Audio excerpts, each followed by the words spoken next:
Olá, queridos alunos, sejam todos bem-vindos a mais uma aula de História.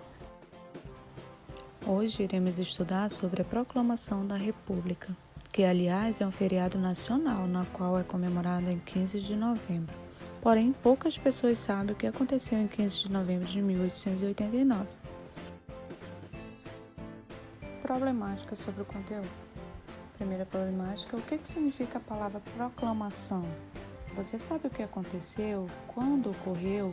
Quem foi o principal protagonista? Qual o contexto que este acontecimento ocorreu? A crise do governo de Dom Pedro II. Observe a charge de Dom Pedro II, onde ele se encontra cansado, sem forças. Na verdade, nesta época, Dom Pedro encontrava-se doente e passava mais tempo em Portugal se tratando, pois ele tinha diabetes. Vamos ver agora três principais aspectos da crise de Dom Pedro II. Observe e preste bastante atenção.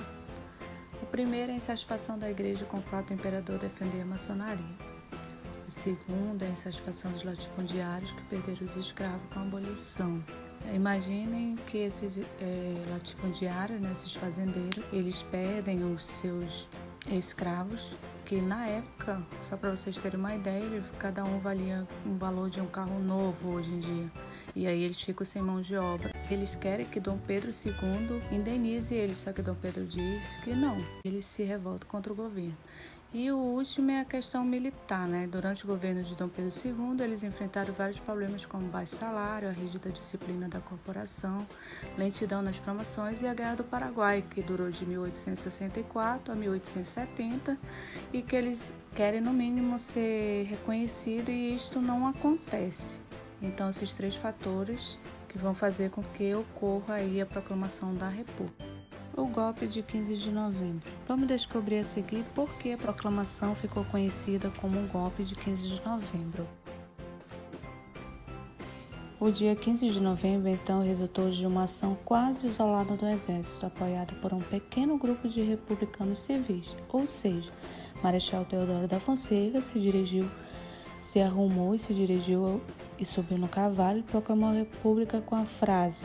Quando chegou bem em frente ao quartel, no Rio de Janeiro, ele pronunciou a frase "Viva o Imperador, viva a família imperial e viva o Exército". E desta forma foi proclamada a República no Brasil.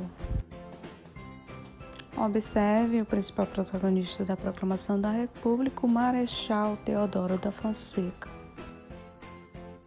Com a queda da monarquia, em menos de 48 horas, a família real deixava o território nacional a bordo de um navio em direção a Lisboa. E assim o Brasil mudou seu tipo de governo de monarquia para a república, dando início ao período chamado de Primeira República, que iremos estudar na próxima aula. Obrigado pela atenção.